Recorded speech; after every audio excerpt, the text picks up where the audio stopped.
Hello everyone, welcome back to my channel. In today's video, I will be bringing to you the following topics. Sergei Lavrov, the foreign minister of the Russian Federation, was asked about Poland.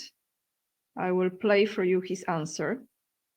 Trump said that not having Russia in G8, now G7, was a mistake.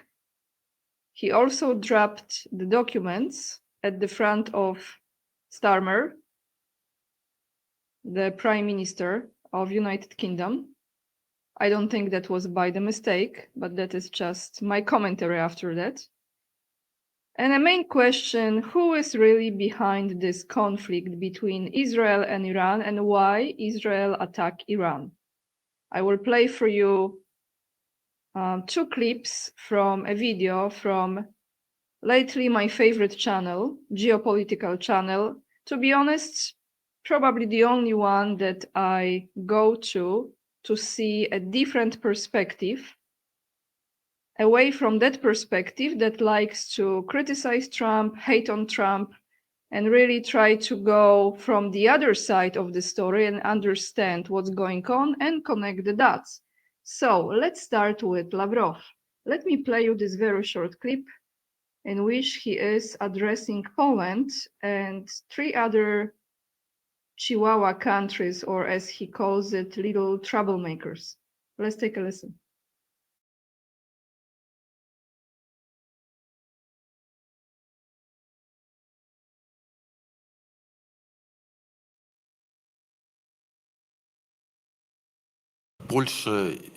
Poland and the Baltic states, even against the backdrop of other Western countries, stand out for their particularly rabid anti-Belarusian and anti-Russian rhetoric.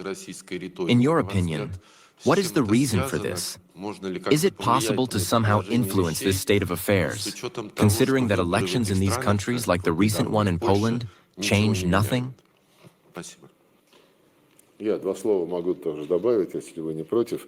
Что касается Польши, знаете, как бы не относиться к внешней политике. As for Poland, regardless of how one views this country's foreign policy, it is still shaped by approaches aimed at preserving and strengthening national identity. Although, I repeat, on the international stage, our Belarusian friends, and we always see Poland's focus not on constructive dialogue with our countries, but on confrontation. We'll see how this foreign policy develops under the new president.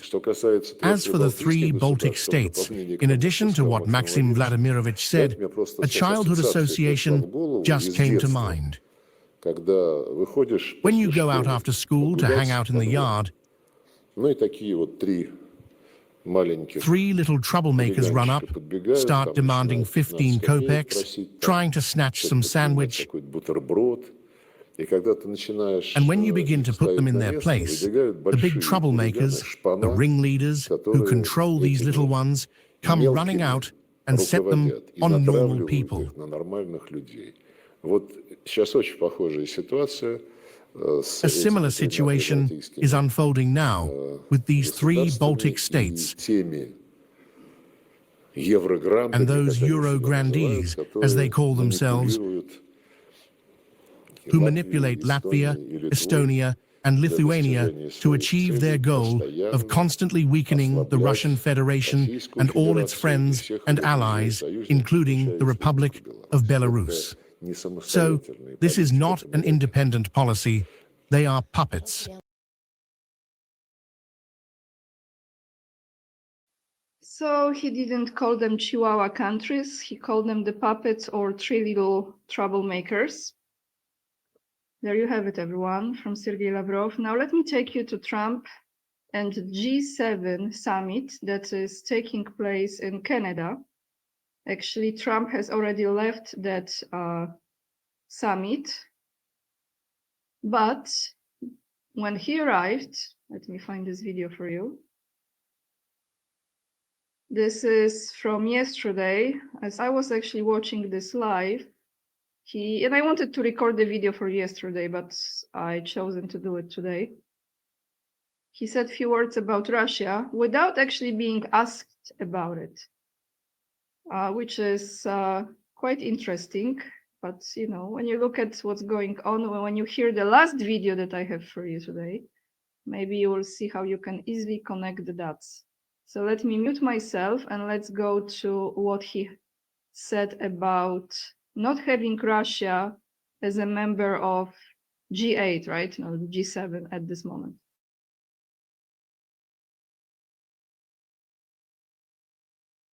I look forward to that. The G7 used to be the G8. Barack Obama and a person named Trudeau didn't want to have Russia in. And I would say that that was a mistake, because I think you wouldn't have a war right now if you had Russia in. And you wouldn't have a war right now if Trump were president 4 years ago. But it didn't work out that way. But it used to be the G8, and now it's, I guess, what's that, 9 years ago, 8 years ago, and switched over. They threw Russia out, which I claimed was a very big mistake. Even though I wasn't in politics then, I was very loud about it. It was a mistake in that you spend so much time talking about Russia, and he's no longer at the table, so it makes life more complicated. But you wouldn't have had the war. Other than that, I think we're going to accomplish a lot, and I expect to. And I think our primary focus will be trade, and trade with Canada. Well, to me, it's pretty obvious, but I leave it for you to decide. Now let's go to him again, President Trump, dropping some very important documents at the front of Keir Starmer. And I don't think that was a coincidence, even though it looked like it just happened. Oops, he dropped it. So let's take a look.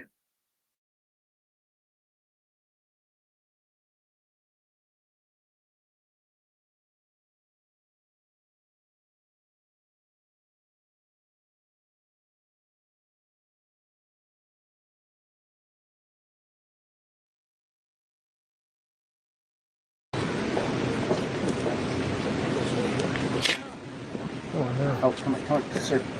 Pull camera. In front of you. Pull camera.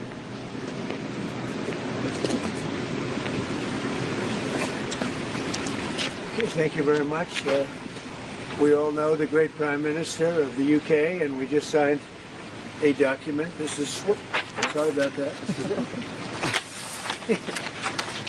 A very important document. A little windy out here. Give me that. We just signed it, and it's done. And so we have our trade agreement with the European Union, and it's a fair deal for both. Going to produce a lot of jobs, a lot of income, and we have many other ones coming. But you see the level of enthusiasm is very good. But the relationship that we have is fantastic. So I just want to congratulate you. But Donald, thank you very much. This now implements on car tariffs and aerospace, our really important agreement. And so this is a very good day for both of our countries, a real sign of strength. So thank you again, Donald. A really important day for both of us. Great people. Great people. Well, maybe great people in the UK, that's for sure, but not so much as far as Starmer goes. And it's interesting that many of people who are watching this video will think that that was just an accident, that those documents were dropped. The first moment when I saw it, I felt this was a message. And now I will take you to a video that perhaps I would like you to approach with open mind and willingness to see another side of the story, that a lot of people don't exercise this anymore because they are now absolutely hating Trump. They think he's a liar, he is a puppet of this, puppet of that. I have to say, like me or not, I'm okay with this. I have a different opinion about it. This person who I will play for you now is going to present to you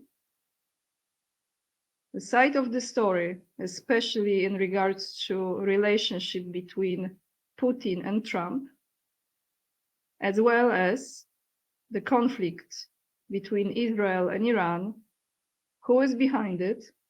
Maybe that's why Trump dropped those documents. And Starmer doesn't look too strong to me. The more time the more times he says Donald, doesn't make him any more masculine or stronger. On the contrary, it actually, you can feel the desperation in the voice. He's trying so hard to be strong and have a presence and be relevant. But the vibes don't lie, as they say. So now let me take you to one of my absolutely favorite channels. Why?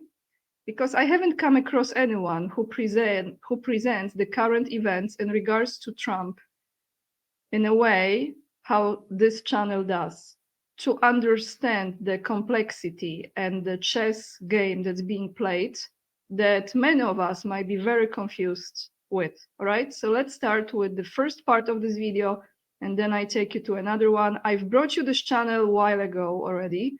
However, this is a different lady who is on this channel, who is presenting who's really behind pushing Israel to attack Iran and really, really wanting to create global conflict from that region. Let's take a listen.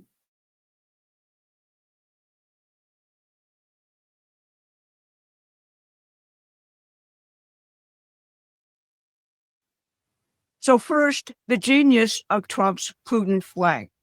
Back in February, the Russian intelligence service published a piece saying that the recent Trump-Russian dialogue concerns fighting Eurofascism, specifically the kind practiced by the British intelligence services before World War II and continuously since. What the Russians call Eurofascism, we call globalization here in the United States. Russia has deep ties to both Israel and Iran. Roughly 20% of Israel's Jewish population is of Russian descent due to emigration from the Soviet Union.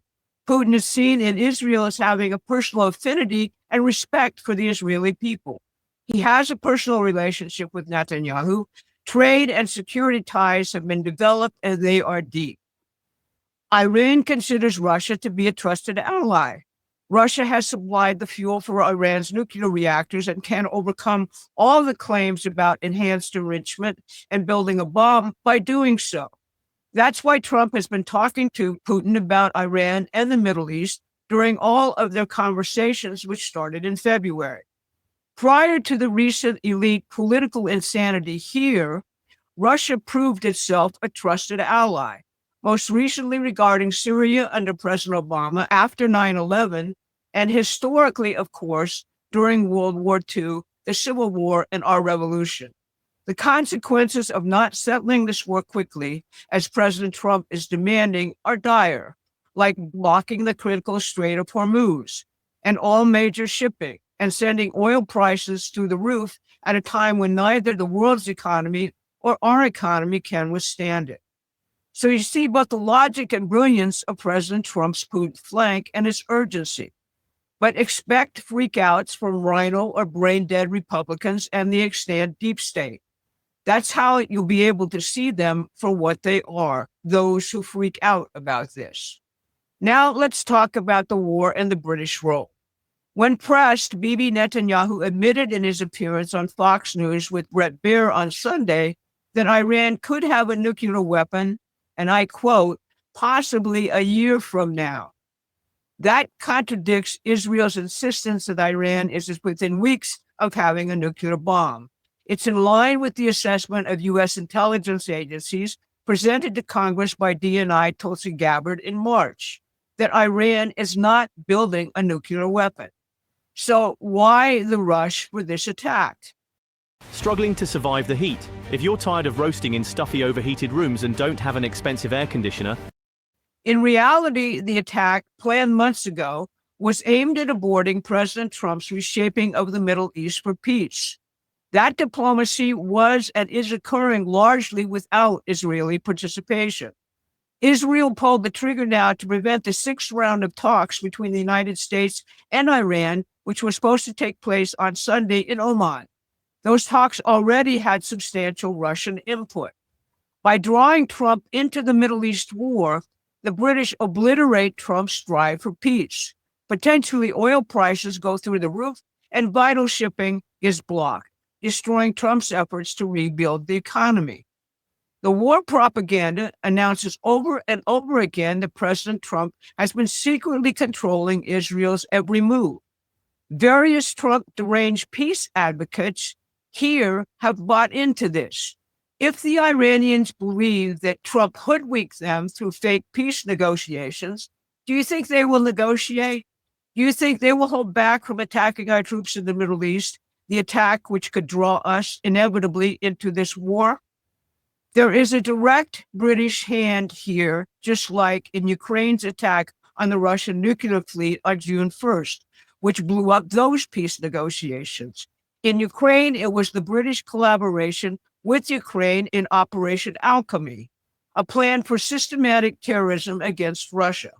With Israel and Iran, it might be Operation Hazuk, a secret plan between Britain and Israel to destroy Iran.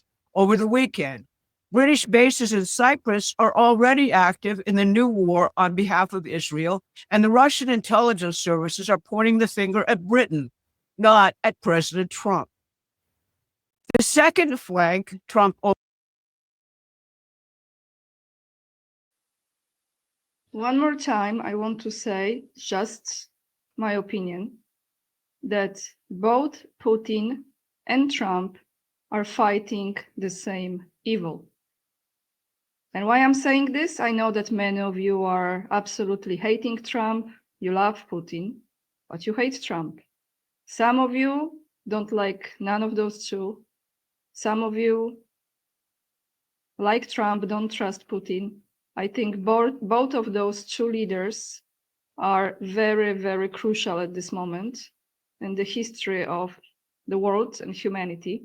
And I say it again, one more time, they are fighting the same evil. It is a spiritual battle. It takes place on many fronts. It's not over yet. God's gonna win, but we are still in the process of it. And you know, I'm not here, and I understand there will be some pushback because you like to have a different opinion, some of which is of your own, and some of which is very influenced by people who you listen to. And whatever they say, they believe it because someone said it. It's not my place to tell you what to think or who to believe. You have to tune to your intuition, ask God for the clarity, because God is clarity, not confusion. And I trust that voice that I listen to. So I'm not here for you to agree with me. I'm not here for you to hate me for what I'm thinking. And I'm not here to change my opinion just because some of you don't agree with me. So I have to bend to your opinion. That's what I wanted to present to you, just a different side of the story. Maybe it's good to take time to take a listen to that channel that I will attach down below in the description box, and just step away like in a really, really great gallery or art museum when you want to look at the painting. And that painting is pretty intricate. It has a lot of situations, people in one picture, in one painting, coexisting. But in order for you to see the full scene and full image, you cannot be too close. The beauty of understanding that image is to step away far enough, not too far, but far enough to have a full spectrum of what's going on in this painting. And then you will be able to understand the story and see some characters that maybe hide behind the building or some other objects that you would not pay attention to if you would be standing too close. I hope you're okay with this comparison because that's how life is. Sometimes we just have to step away and take another look at the big picture. That's all I have for you. The links will be down below in the description box. Thank you so much for watching my videos, hitting thumbs up if you appreciate the content, subscribing to my channel, leaving comments down below, and supporting my work on Patreon, Locals, PayPal, becoming the member of my channel. I so much appreciate you guys. Lots of love, and remember, we are the leading edge and we are saving humanity. And I see you in another video, probably tomorrow. Bye, everyone.